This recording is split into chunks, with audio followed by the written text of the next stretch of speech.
We are on homework 13 on the final problem. All right, now we've got Quarantine Inc.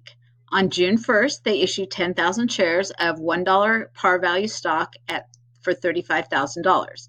So we need to prepare the journal entry. So debit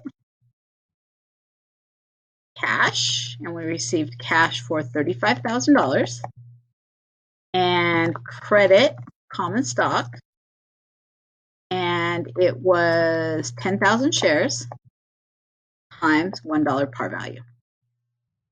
$10,000, and then we're going to credit APIC common for the amount of cash we received minus the par value for APIC of 25,000. All right, we're just going to go ahead and format these numbers so it doesn't drive me bananas. All right, on June 1st, Quarantine issues 1,000 shares of $50 par value, 7% cumulative preferred stock for $60,000. We need to book the journal entry. We're going to start by debiting cash. The whole reason we're issuing stock is to get some cash. And that's $60,000 that we received. All right, then we're going to credit preferred stock. And that's going to be 1,000 shares times $50 par value, or $50,000. And then we're going to credit APIC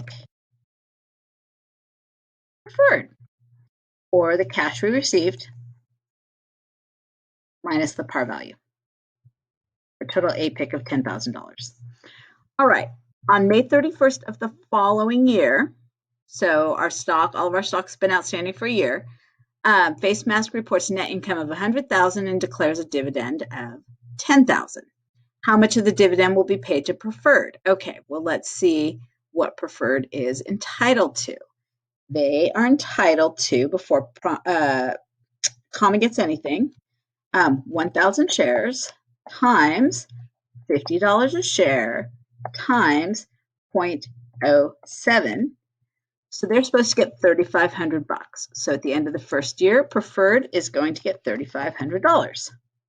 How much of the dividend will be paid to common? Well, common's going to get the $10,000 dividend minus what went to preferred, which was $3,500, or $6,500. Prepare the journal entry as of the date of declaration. So we're going to debit retained earnings, because dividends reduce equity. So we debit retained earnings. And that's going to be for the full amount of the dividend, which is $10,000. Then we are going to credit dividend payable common, and that's going to be $6,500. And then we are going to credit dividend payable preferred for the amount that's going to preferred. Do you technically have to keep those separate? No, but it sure makes my life easier when I'm going back and trying to figure out what's what. All right, as of the date of record, there is no entry because there is no accounting significance to the date of record. As of the date of payment, I'm going to debit, prepare. I should say prepare. We're going to just go ahead and fix that really quick because, you know, why not?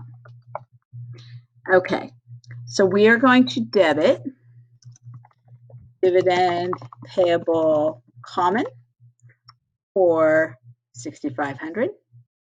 We're getting rid of the liability because we're going to pay it. So we're going to debit dividend payable preferred, or preferred, for those of you who don't like to add unnecessary syllables to your words, for $3,500. And then we are going to credit cash, and we're going to pay this whole thing out in cash.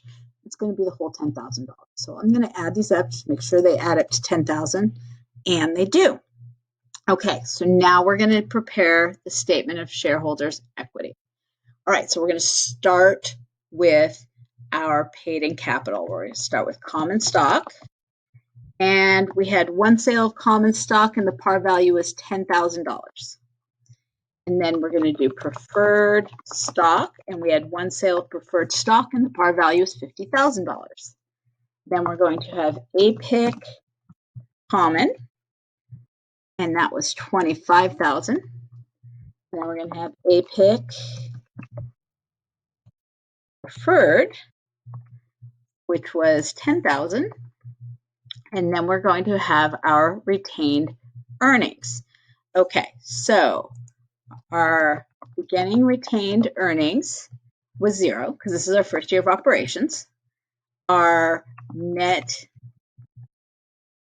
income is, we said 100,000 right there. And dividends were 10,000.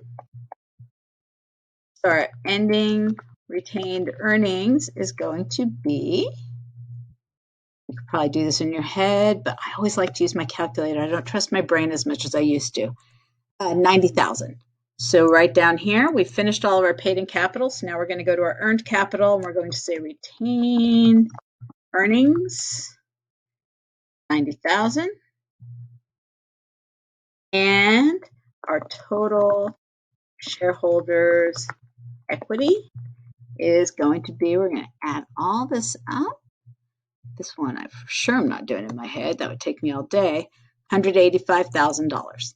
All right, that wraps up our final problem and homework 13.